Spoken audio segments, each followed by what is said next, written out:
সুপ্রিয় শিক্ষার্থীবৃন্দ, তোমাদেরকে আজকের এই ক্লাসে কবিতাক্ষ নদ মাইকেল মধুসূদন দত্তের চতুর্দশপদী একটি কবিতা, যেটা আমরা জানি। ওই চতুর্দশপদী কবিতার 14টি লাইনের দুটি স্তবক রয়েছে। প্রথম 8 চরণের স্তবককে বলা হয় অষ্টক এবং শেষ 6 চরণের স্তবককে বলা হয় ষষ্ঠক। তো এটার একটা অন্তমিল রয়েছে, যেটি আমরা স্মরণ রাখতে পারি না।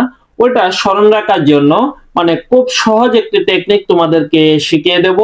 তো আমরা এখানে যদি দেখি, আমরা বাংলা বর্ণমালার ক, খ, ক, খ, এরপরে আবার ক, খ, খ, ক, এটা হচ্ছে আমাদের প্রথম 8 চরণের একটি অন্তমিল এবং শেষ 6 চরণের অন্তমিলটি হলো গ, ঘ, গ, ঘ, গ, ঘ। তো এখানে আমরা অনেকে এটিকে স্মরণ রাখতে পারে না, তো স্মরণ রাখার জন্য আমি একটা টেকনিক দেখিয়ে দিই। তো এটা বাংলা ব্যঞ্জন বর্ণের প্রথম ব্যঞ্জন, তো এটাকে 1 এবং খ এটা দ্বিতীয় ব্যঞ্জন, এটাকে 2, তাহলে এখানে হচ্ছে 1 2 1 2। তো কি হচ্ছে 12 12 12 12।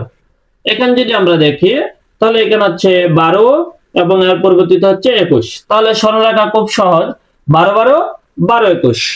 এর পরে ষষ্ঠকের মিল বিন্যাস যদি আমরা দেখি, এটা হচ্ছে বাংলা ব্যঞ্জন বর্ণের 3 নাম্বার ব্যঞ্জন এবং এটা হচ্ছে 4 নাম্বার ব্যঞ্জন। তো 3 4 3 মানে 343। এর পরেরটা হচ্ছে 4 3 4 434। তো আশা রাখি এখন আর কেউ এটা ভুলবা না। তো যদি আজকের এই ক্লাসটি দেখার পর উপকৃত হয়ে থাকো, তাহলে অবশ্যই চ্যানেলটি সাবস্ক্রাইব করে রাখবে। আর যদি পেজ হয় তাহলে পেজটি ফলো দিয়ে রাখবে। পরবর্তীতে আরো এরকম সুন্দর সুন্দর ক্লাস তোমাদেরকে উপহার দিব। তোমরা ভালো থাকো, সুস্থ থাকো, আমার জন্য দোয়া রাখো।